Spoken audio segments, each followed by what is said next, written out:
Chapter number 4 economics banking system. Banking system की बात करें सबसे पहले हम जान लेते हैं, देखो सबसे पहले हम जान लेते हैं किसके बारे में, परिसंपत्ति के बारे में। देखो परिसंपत्ति क्या होती है। परिसंपत्ति वह चीज़ जिसके माध्यम से धन कमाया जाता है या जिसे बेचकर धन कमाया जाता है, परिसंपत्ति कहलाती है। परिसंपत्ति दो प्रकार की होती है, चल और अचल। ठीक है, चल और अचल। इसके बाद तरलता क्या होती है। देखो तरलता क्या होती है, देखो लिक्विडिटी क्या होती है, धन नगदी धन क्या कहलाता है, लिक्विडिटी कहलाता है। ठीक है, या जिस वस्तु को बेचने में जितना कम समय लगता है उसमें उतनी अधिक तरलता होती है, उसमें उतनी अधिक तरलता होती है। इसके बाद आता है वित्त। वित्त क्या होता है, ठीक है, वित्त क्या होता है, मुद्रा के उपयोग की अधिकार को क्या कहता है, वित्त कहता है। मुद्रा के उपयोग के अधिकार को वित्त कहता है। और वित्त का आधार क्या होता है, लाभ या ब्याज होता है। ठीक है, लाभ या ब्याज होता है। इसके बाद आता है वित्तीय व्यवस्था। ठीक है, वित्तीय व्यवस्था क्या होती है, वित्तीय व्यवस्था की मानते हैं तो यह बचतकर्ता और निवेशक के बीच की कड़ी होती है। ठीक है, ये बचतकर्ता और निवेशक के बीच की कड़ी होती है। वित्तीय व्यवस्था क्या करती है, वित्तीय व्यवस्था क्या करती है, वित्तीय व्यवस्था संसाधनों को गतिशीलता प्रदान करती है, यह बचत को निवेश में परिवर्तन करती है, निवेश में परिवर्तित करती है। इसके बाद आता है वित्तीय बाजार। ठीक है, वित्तीय बाजार क्या होता है, वित्तीय बाजार क्या होता है, वित्तीय बाजार की मात्रा है तो देखो एक ऐसा बाजार जहां धन अधिक वाले क्षेत्र से कम वाले क्षेत्र में जाता है, क्या कहलाता है, वित्तीय बाजार कहलाता है। और इस वित्तीय बाजार को चलाने के लिए किसकी आवश्यकता होती है, बैंक की, बैंक चलाता है ऐसे। ठीक है, वित्तीय बाजार को चलाने के लिए बैंक की आवश्यकता होती है। वित्तीय उपकरण तुमसे पूछा जाए वित्तीय उपकरण क्या होता है, तो कैश, नगद वित्तीय उपकरण कहलाता है। ठीक है, अब हम बात करेंगे ठीक है बैंकिंग सिस्टम की। बैंकिंग सिस्टम में सबसे पहले हम बात करते हैं आरबीआई की स्थापना की। देखो शुरुआत में भारत में 3 प्रेसिडेंसी बैंक हुआ करते थे, बैंक ऑफ कलकत्ता या बैंक ऑफ बंगाल जिसकी स्थापना 1806 ईस्वी में हुई, बैंक ऑफ बॉम्बे। ठीक है, बैंक ऑफ बॉम्बे की स्थापना 1840 ईस्वी में हुई और बैंक ऑफ मद्रास की स्थापना 1843 ईस्वी में होती है। फिर 1921 ईस्वी में एक समिति गठित की जाती है जिसका नाम था चैम्बरलिंग आयोग। ठीक है, इस चैम्बरलिंग आयोग की सिफारिश पर 1921 ईस्वी में तीनों बैंकों को मिलाकर एक बैंक की स्थापना की जाती है जिसका नाम था इंपीरियल बैंक ऑफ इंडिया। यह देश का केंद्रीय बैंक था और देश का निजी बैंक था। फिर इसके बाद 1925-26 ईस्वी में एक आयोग गठित किया था, इसका नाम था शाही आयोग या हिल्टन यंग आयोग। ठीक है, इसने अपनी सिफारिश की और सिफारिश में कहा कि देश के लिए केंद्रीय बैंक होना चाहिए। इसी की सिफारिश पर 1934 ईस्वी में आरबीआई अधिनियम पारित किया गया जिसके तहत 1 अप्रैल 1935 ईस्वी को RBI reserve bank of India की स्थापना की गई।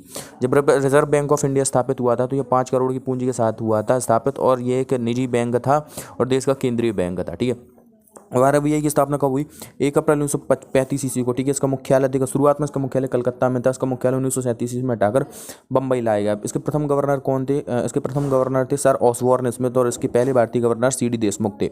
सीडी देशमुख का कार्यकाल 1943 से लेकर 1949 ईस्वी तक रहा। ठीक है, आरबीआई का राष्ट्रीयकरण, अब आरबीआई का राष्ट्रीयकरण भी, और आरबीआई का राष्ट्रीयकरण कब हुआ, तो आरबीआई का राष्ट्रीयकरण हुआ 1949।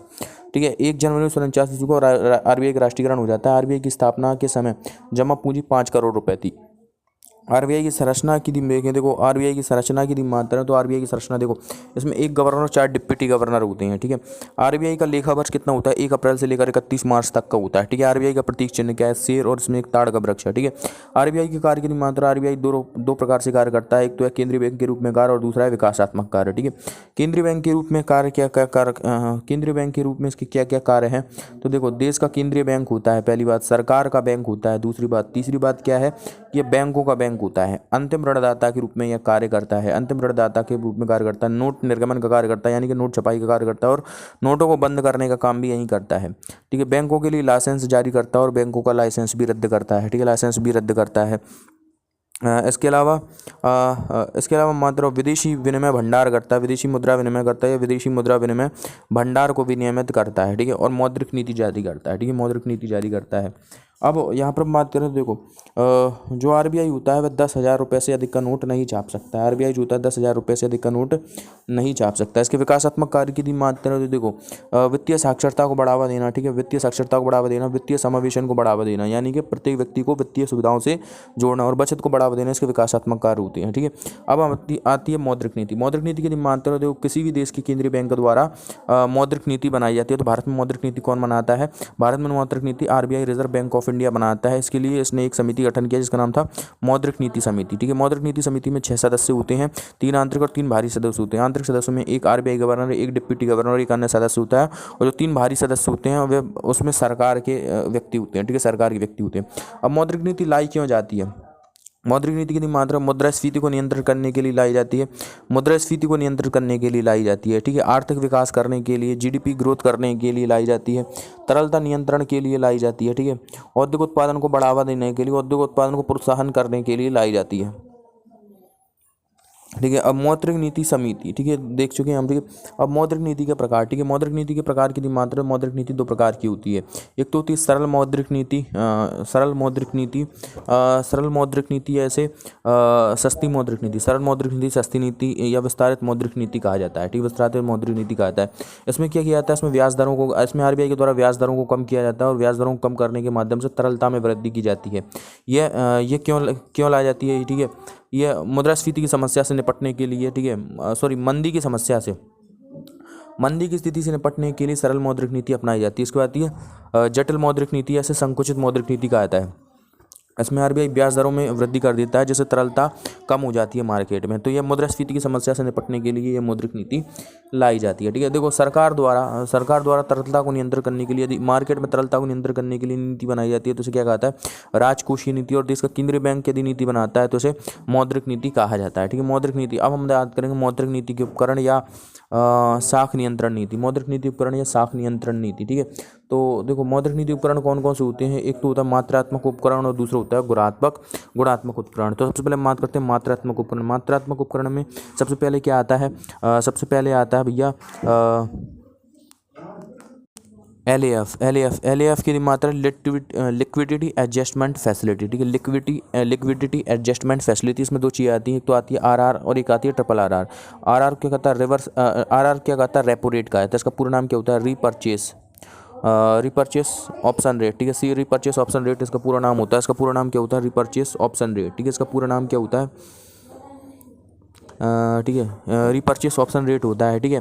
अब इसमें क्या होता है, देखो, जिन ब्याज दरों पर आरबीआई व्यापारिक बैंकों को ऋण उपलब्ध कराता है उसे क्या कहता है, रेपो रेट कहा जाता है, ठीक है, रेपो रेट कहा जाता है। देखो, अब रेपो रेट यदि बढ़ जाए, रेपो रेट में वृद्धि हो जाए, ठीक है, रेपो रेट में वृद्धि हो जाए तो तरलता में क्या हो जाएगी, कमी हो जाएगी, कमी हो जाएगी।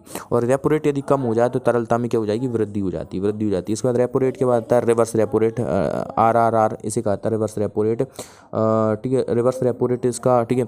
और ठीक है, ये क्या होता है, देखो,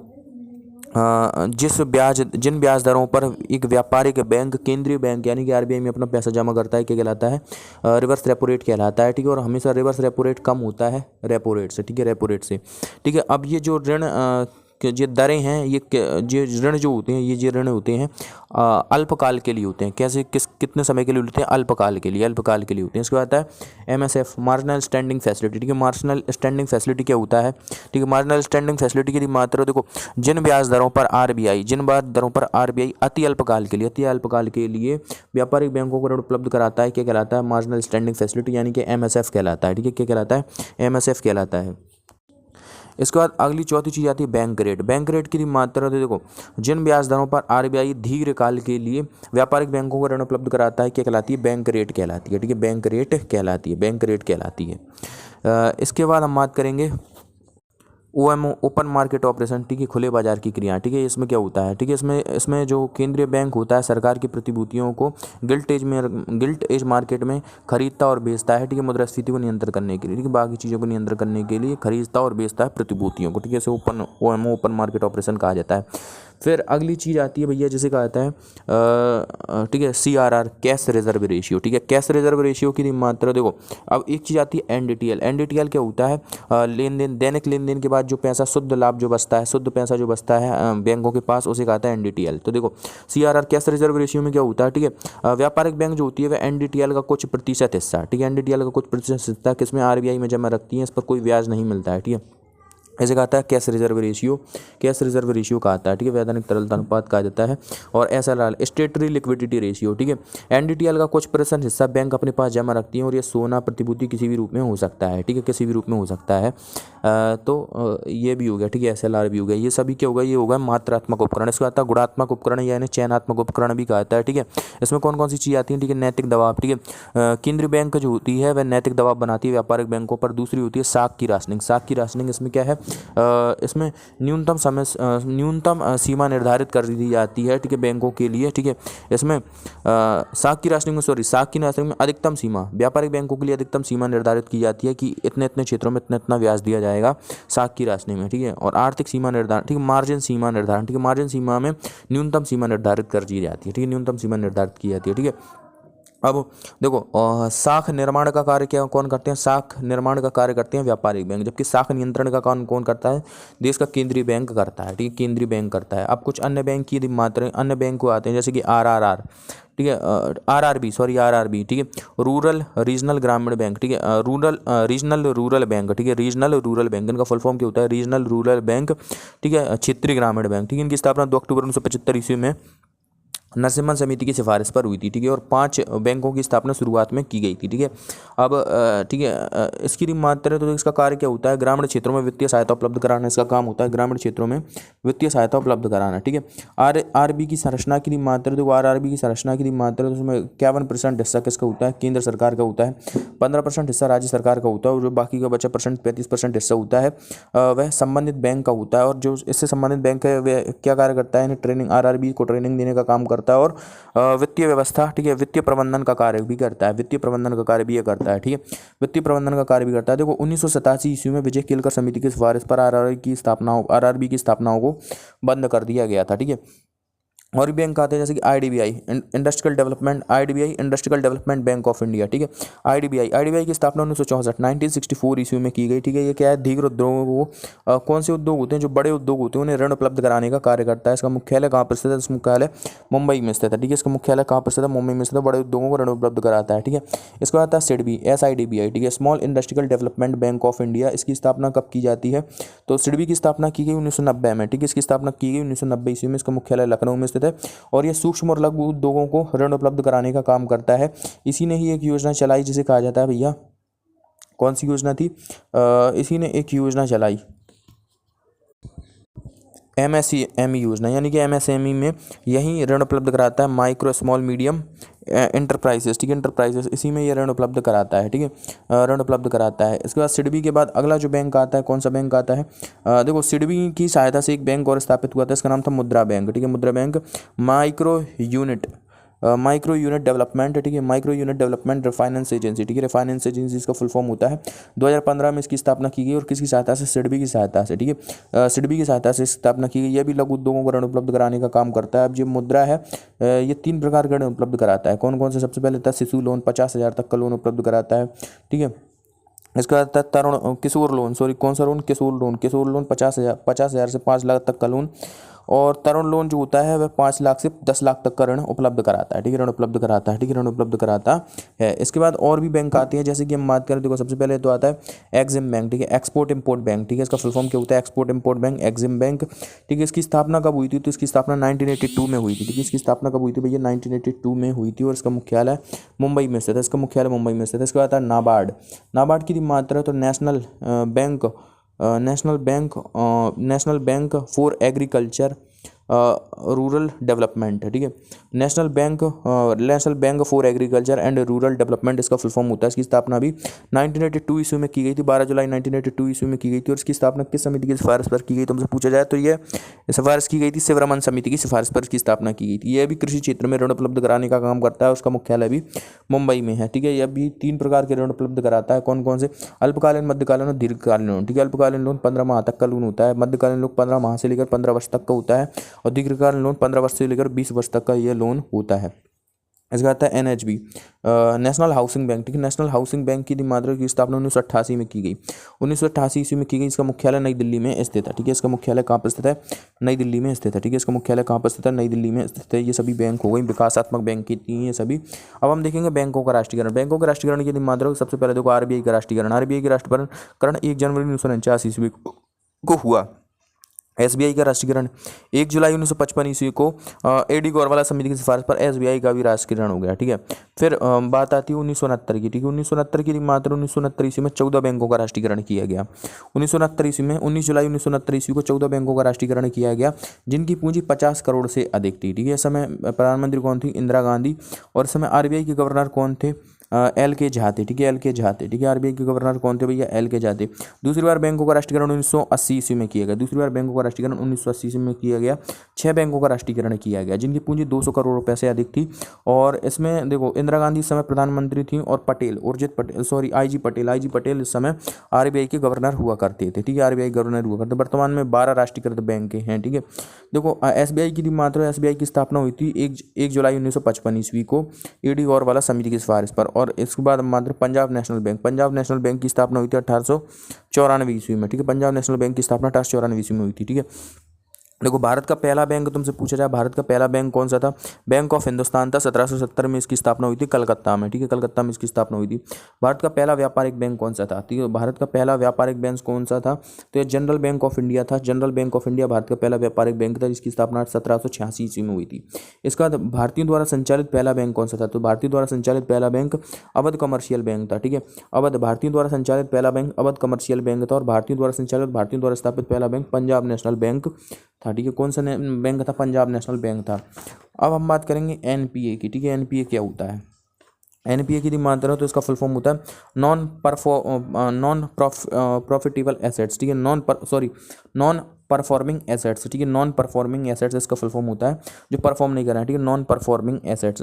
यदि ठीक है, यदि किसी व्यक्ति द्वारा ऋण का भुगतान 3 महीने तक नहीं किया जाता है, यानी कि 90 दिनों तक नहीं किया जाता है, तो उसे एनपीए में रखा जाता है, नॉन परफॉर्मिंग एसेट्स में रखा जाता है। वैसे भी 3 श्रेणी में बांटा गया है, ठीक है। कौन कौन सी हैं ये 3 श्रेणियाँ? पहली श्रेणी है सब स्टैंडर्ड एसेट, ठीक है, सब स्टैंडर्ड एसेट्स, ठीक है, सब स्टैंडर्ड एसेट्स। यदि किसी व्यक्ति द्वारा ऋण का भुगतान 3 महीने या 90 दिन तक नहीं किया जाता है तो उसे सब स्टैंडर्ड एसेट्स में रखा जाता है, सब स्टैंडर्ड एसेट्स में रखा जाता है। फिर दूसरा आता है डाउटफुल एसेट्स, ठीक है, डाउटफुल एसेट्स। यदि किसी व्यक्ति द्वारा 3 माह से लेकर 1 वर्ष तक ऋण का भुगतान नहीं किया जाता तब इसमें रखा जाता है। और फिर लॉस एसेट्स, ठीक है, लॉस एसेट्स में किसे रखा जाता है? यदि किसी व्यक्ति के द्वारा ऋण का भुगतान 1 वर्ष से लेकर 3 वर्ष तक, ठीक है, यानी कि 36 माह तक भुगतान नहीं किया जाता है तो उसे लॉस एसेट्स में रखा जाता है, ठीक है।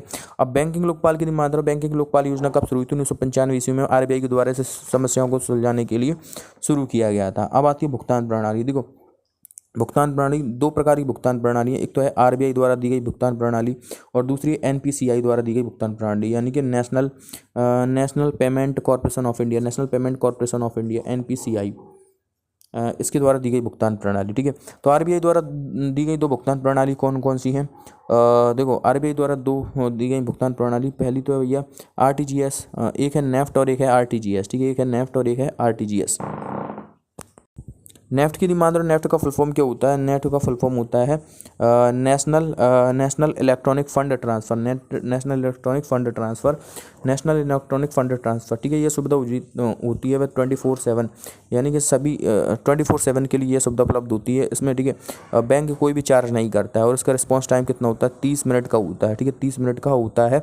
इसमें न्यूनतम 1 रुपये से लेकर अधिकतम कितना भी रुपये ट्रांसफ़र किया जा सकता है, ठीक है, नेफ्ट सुविधा, ठीक है, नेफ्ट सुविधा। और दूसरी आती है आरटीजीएस सुविधा, ठीक है। आरटीजीएस सुविधा का यदि मात्रा इसका फुल फॉर्म क्या होता है? रियल टाइम ग्रोस सेटलमेंट, ठीक है, रियल टाइम ग्रोस सेटलमेंट। ये भी सुविधा 24/7 या 24 घंटे उपलब्ध होती है, ठीक है। इस पर भी बैंक द्वारा कोई चार्ज नहीं लिया जाता और उसका रिस्पॉन्स टाइम 0 होता है, यानी कि यह तुरंत ट्रांसफ़र करता है, ठीक है, तुरंत ट्रांसफ़र करता है। उसमें न्यूनतम 2 लाख रुपए से लेकर अधिकतम कितना भी रुपए ट्रांसफ़र किया जा सकता है। और यह सुविधा ऑनलाइन ऑफलाइन दोनों उपलब्ध होती है और वो भी ऑनलाइन ऑफलाइन दोनों प्रकार से उपलब्ध होती है, ठीक है। इसके बाद आता है इसके बाद किसकी सुविधा? एनपीसीआई की सुविधा, जिसका नाम था आईएमपीएस, ठीक है, आईएमपीएस, इमीडिएट पेमेंट सर्विस, ठीक है। इसमें भी तुरंत पैसा ट्रांसफ़र किया जाता है, अब हम बात करेंगे भीम ऐप। भीम ऐप की मात्रा, भीम ऐप इसका फुल फॉर्म क्या होता है? भारत इंटरफेस फॉर मनी, ठीक है, भारत इंटरफेस फॉर मनी। इसे 2016 में शुरू किया गया था, 30 दिसंबर 2016 को शुरू किया गया था। और यूपीआई, यूनिफाइड पेमेंट सर्विस, ठीक है, यूनिफाइड पेमेंट सर्विस इसका फुल फॉर्म होता है। इसे अगस्त 2016 में लॉन्च किया गया था।